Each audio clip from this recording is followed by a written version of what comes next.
So for the first time in nearly 4 years, Apple's released an update for the MacBook Airs. So what's in the box? Let's jump in and find out. Hey guys, Harrison here. Hope you all had a great holiday, and this is Apple's new MacBook Air. I've managed to get my hands on one and I'm so excited to open it up and just see what's inside. So let's jump over to my desk and crack this bad boy open. So here we are, just putting the box down, and you'll notice that it's definitely not the biggest box. The MacBook Airs do only come in the 13-inch models though, so that is to be expected. So looking around the box, all you'll really notice is just the Apple logo, the MacBook Air logo, as well as the big MacBook Air picture on the front, and some information on the back, as well as this little pull tab up the top.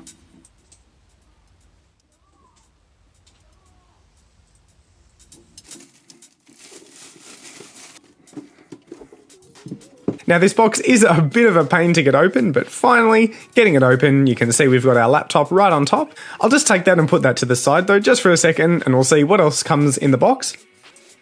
We've got our USB-C to USB-C cable to connect the MacBook to the charger, some paperwork, including some pretty cool grey Apple stickers, as well as the wall charger. I'll put all that to the side though, and let's get back to what we're after. Let's get back to the MacBook itself. Taking the MacBook out of its plastic wrap and just holding it. It's definitely one of the lightest and most premium feeling laptops I think I've ever held. It does though have a really nice solid feeling to it as well, which is a good combination. Taking a look around, you really won't find much. All we've got are two Thunderbolt 3 ports on one side to charge the laptop and connect stuff into it, and on the other side we've just got a headphone jack as well. And now before you ask, I've already ordered my USB-C hub to, connect stuff into, so if you want to see that video, definitely leave a like and subscribe down below.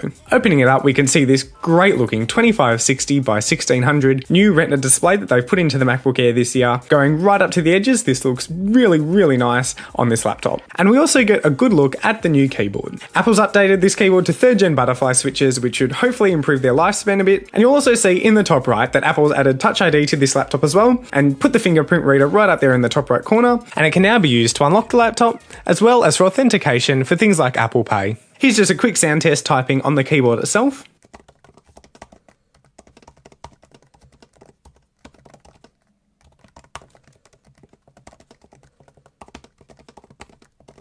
Just quickly running through the setup, I'll add my fingerprint just like you would on an iPhone or an iPad, and you can also see here that I can choose to enable Hey Siri commands thanks to Apple's new T2 encryption chip that they've added into this year's MacBook Air.